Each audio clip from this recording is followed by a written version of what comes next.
At ngayong araw nga mga kabanana ay babalik muna tayo sa pagkabata dahil maglalaro muna tayo sa loob ng isang indoor trampoline park dito sa Robinson Dasma. Handa na ba kayo? Tara, magtalon-talon na tayo. Let's go! At pagpasok nga namin, talagang namanghanga kami sa mga nakita namin dahil first time lang din namin makapasok sa ganito. Kaya hindi na kami nagpaligoy-ligoy pa. Naglaro na agad kami. Baka mamaya, dumating agad si nanay. Mayari tayo. Sinubukan namin ang napakalaking banana na ito. At palagay ko nga, mas malaki pa ito sa banana ko. Charot. Sinubukan din namin ang nakakatuwang laro na ito. Eto, panoorin yung gagawin ko.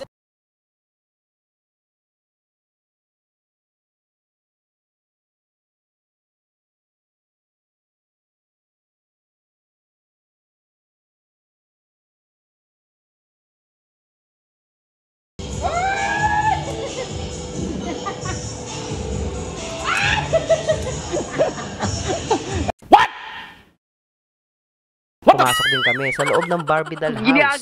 Grabe, na-miss kong maglaro ng Barbie.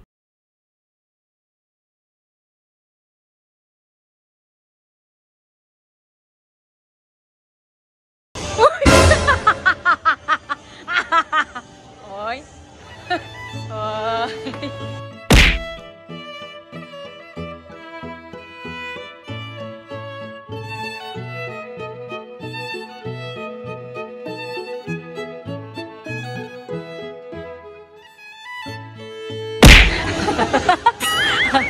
At pagpunta nga namin sa kabilang dulo, nakita namin ang napakaraming bola. Syempre, ano pang gagawin ng bata? Di lumusong agad kami. Grabe, epic na epic talaga.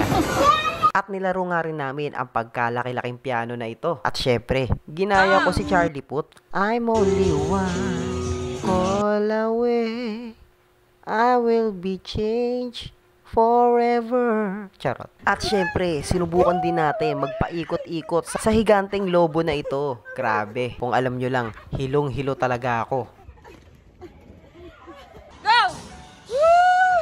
Woo! Woo! Woo! At syempre, nagpagalingan din kami sa pag-shoot ng bola. Hulaan nyo kung sino ang mananalo, ha?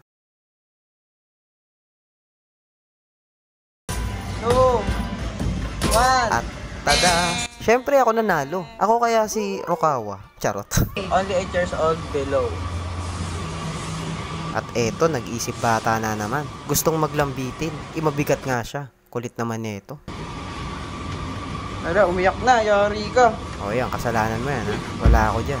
At ang isa nga sa pinakamasaya dito ay yung talon. Ang indoor trampoline park.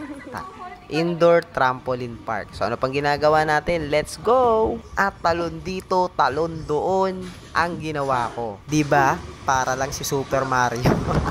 Iniisip ko nga, gaano kaya ako kataas tumalon kung zero gravity? Mga banana. Dami mong alam, maglaro ka na nga lang. At hindi ko nga kinaya na tumawid dito sa marupok na bridge na to. O ayan, nanginginig-nginig pa tuhod. Oh. Mga banana. Nakinig ko na nga tuhod ko. Woo! Let's go!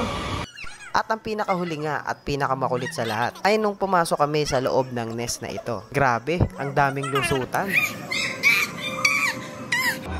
Mga kabanana. Ang sakit pala nito sa mga tuhod. Aray ko, Tuhod aray! Mga kabanana, ang sakit. Uy, wala naman tusukan ng puwet. Grabe naman to. Pag yan may lumabas, bahala ka. Grabe, nakakapagod. Pero nagulat na lang ako nung makita ko si Miley Cyrus dito sa loob. Ayan, nagre-wrecking ball pa nga.